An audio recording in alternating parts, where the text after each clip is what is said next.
to luôn. Sinh nhân đây chỗ. Ôi, lúa lúa, cho mày sinh. Cho. Hoài. À, bao lên tuổi làm à. ơi chào này cái xỉn tí rồi này ha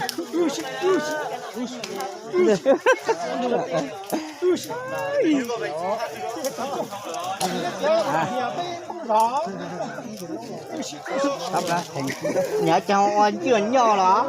Lâu dần thì là đó tụi nó thì cái thằng nó với. Ê, phải tên lại tam phán vào tôi phải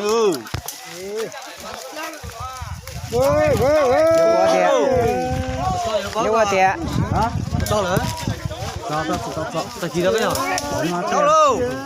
cho tao hả? Hiện ra là sẽ có tay chân trong sự ca. Tôi bắt đầu khó thôi cả. khó của hay luôn sao mà chẳng có quan tí rồi đây Biết chưa trăm múa cái. Nhờ cho sáng đi sợ hết cả. Luôn luôn.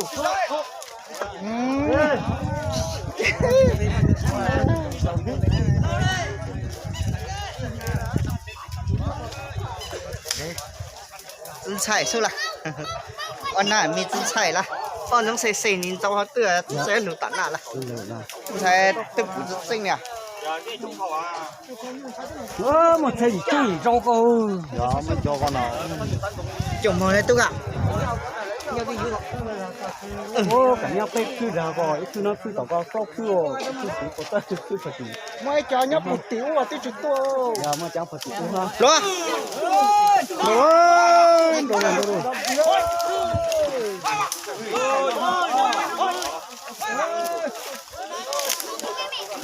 Người sai rồi mình dùng nó sai kỹ nữa là.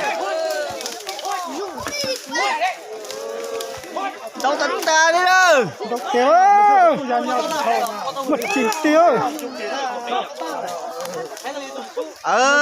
Mẹ phải biết sao mà.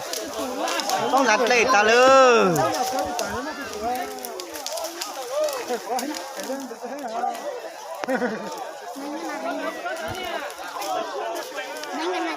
Cấp phụ. Nhiều nó chả thế thì tôi ta rồi là.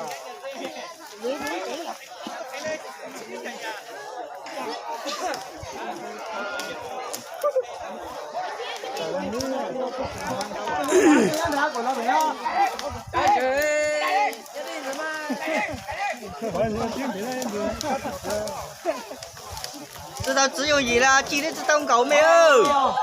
Cái này nó cho nó tổng cái ta thấy à. Cái người sư này từ xa từ cái sư thôi là. Đừng có toát đi ra cả.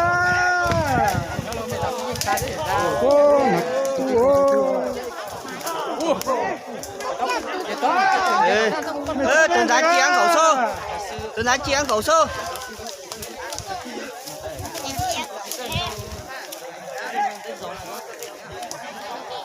Mày sai từ chiên cậu hả? Chứ là ao từ nhiều à?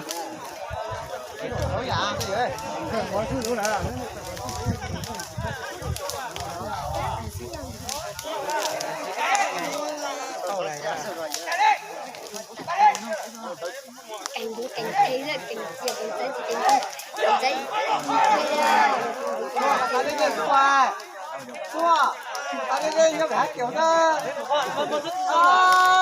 Tiếc kìa cái trả lời tính bằng nhau thì đấy à. Nhau phải thở rồi. chung ơi thằng nó Trung tiện. con đỏ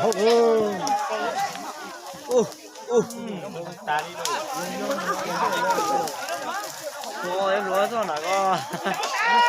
Phong tràng tại sao? Không sai. Sai là em thấy có phát được. Chả chờ nhá san ra. Không sai. Tôi có chỉ mà cái gì đó, không tin nữa, nên tôi chỉ có. Nhưng sao nó không chưa? Không nữa.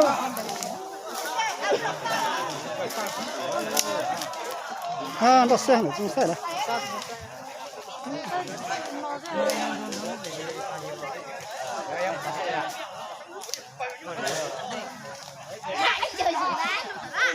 đầu dùng táo tụi nhiều nè都金条。lưu là tôi phải chăm nó lưu là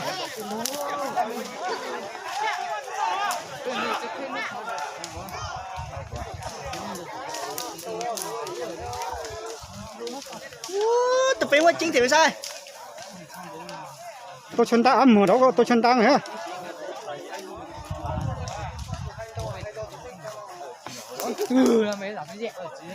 cô bắt tôi chỉ nắm rõ ra ôi đúng là ngủ là bà cái sai từ tiếng gì đâu tăng đó cảm cả cũng sai la đủ nhục ta đã hết dù dù cái giờ bông khó tàu xiên tàu sao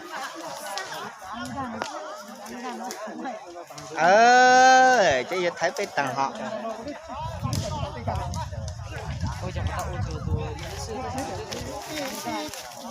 có sai vì giờ tôi không là không là tôi còn nhau nào ở muốn xây dựng được quả cho nhua ta bỏ là cái gì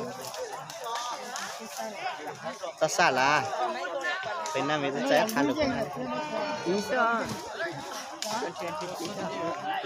sử dụng kiểu gì sử dụng tại là họ nào dùng để sang rồi này nhiều là như in trong nó này cứ sửa lá chẳng đủ cho sử dụng tháng này rồi đó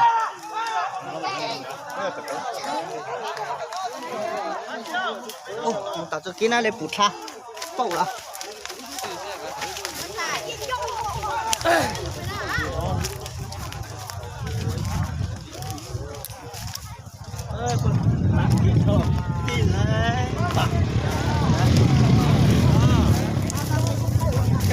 sao lại kéo ra xuống cái máy anh nhủ tụi nó chả nhủ rồi cái gì có phụ mà cái tụi nó chả cứ lùi ra chả tụi nó to lấy chả hay cái gì rồi tụi nó cũng chỉ thằng sẽ đồng tụi nó to to to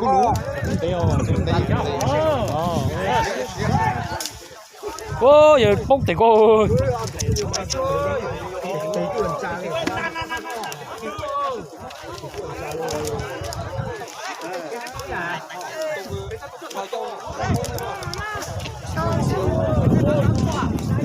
是呢，准备弄脚来，这样脚顶住嘞。à thì ta yếu tố tâm tử yếu tố nhất tính làm được tâm tử này cái tố tâm tử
người ta xảy ra là tao nó là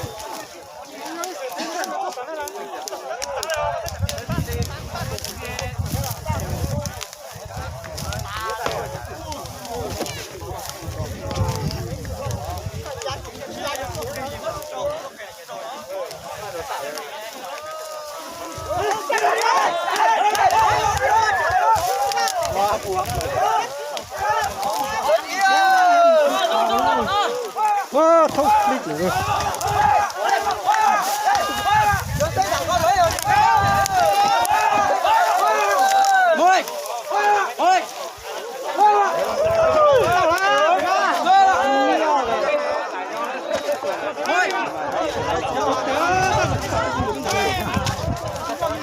Môi.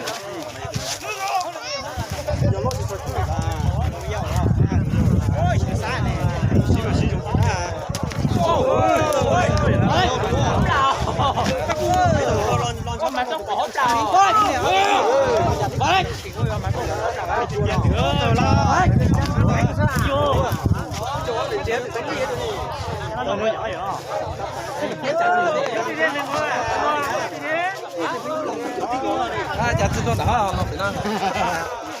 Dạ có trận như chỉ cần như chưa là nữa. Nhiều siêu giàu thì giàu non đã. có thể cái nhà ăn thế à đó này thế à ôi nó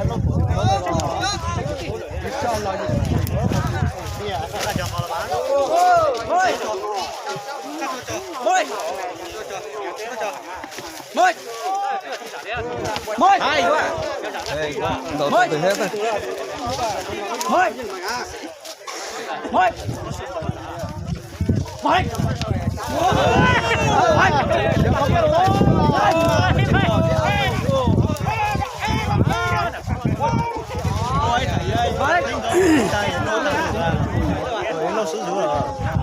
nó chuẩn bị cái đi nó chuẩn duy nhất đây là gì vậy đây tiền lương hay cái gì tôi duy đi liêu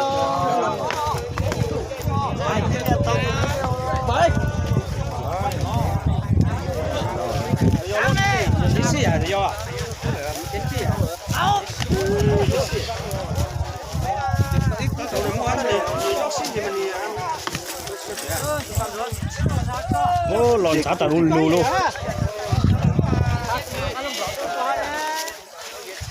Giờ tính cho được rồi, chỉ luôn tính cái nữa. Tới tạm thời cho đất thì Đâu có chút tao không?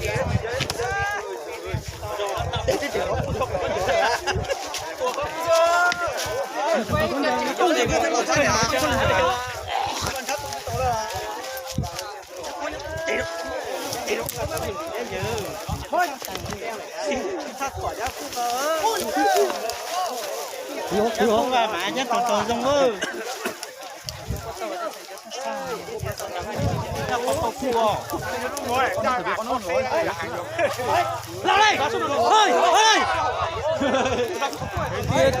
chắc không xử được cái này.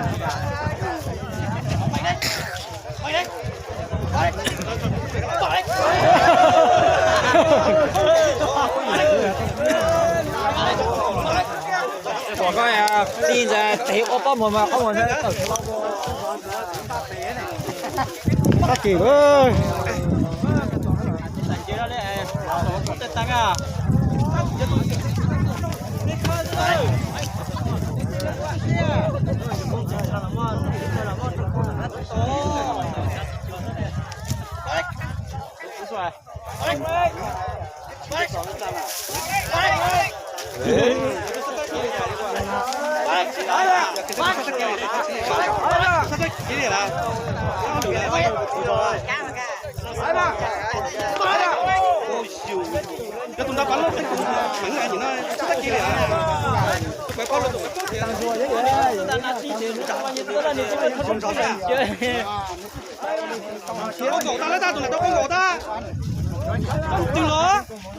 Mau đi, em ơi. Anh cá được 2 chân nữa rồi. Cái tao không phải cha ơi. Ra lên, anh cá được 2 chân nữa rồi. là nó mình đi được Không thấu đỡ. Lên, tôi giúp anh thua.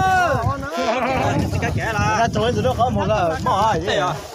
Ôi, khét khét khét.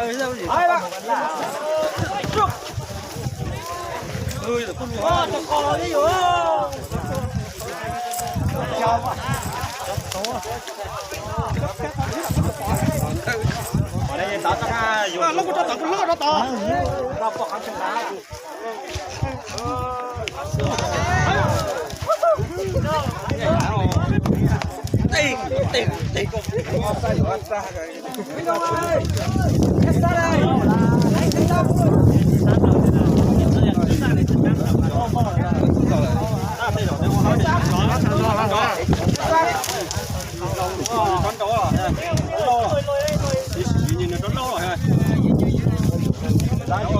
Chỉ Nó dưới xứ từ chứ anh em không biết thôi. Nó phân biệt được nó đâu, nó dưới xứ thôi đấy. Thôi. Đấy. Khó thở, lì tao gà. Lửa khó thở, vậy nó tao lên sinh rồi. Mình đang có mấy năm mẹ mẹ thì vừa là.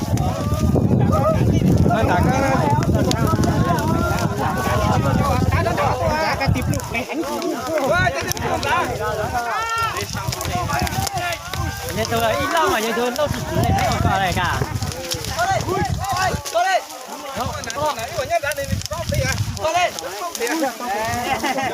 Nó nói ơi, tôi chết lắm à.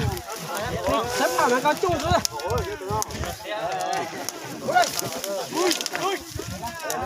Hắn được phu rồi ha.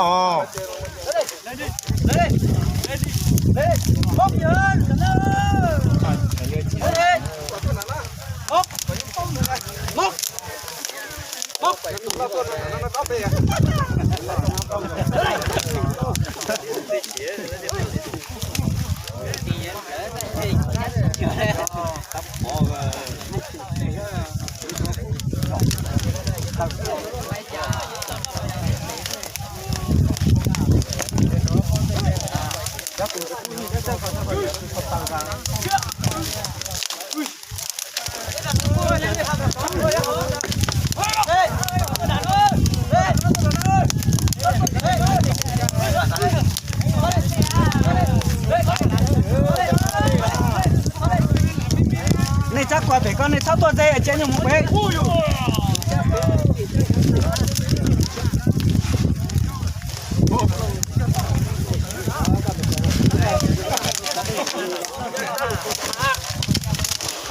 bé.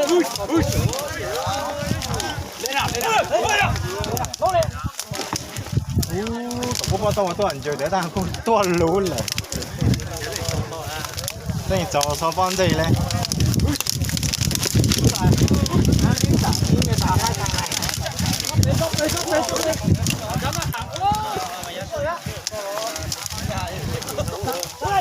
Anh ấy chạm với nghe hai thằng này. Không một thằng ơi vậy à?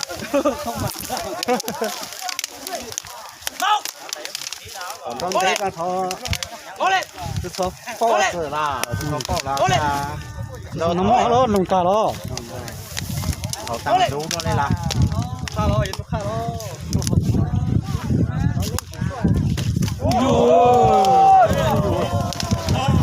Lúc bây giờ cứ nó to nó trồng cây họ trồng cây trồng tao Cô thì là trồng nó xa tao săn gì cô cả. lúc bây giờ trồng cũng làm alo trồng giờ ta cho anh chị ơi con là ta nhiều ơi con là nhiệt rất ơi tia siêu chú ơi sao nữa那你收到这个chạy chạy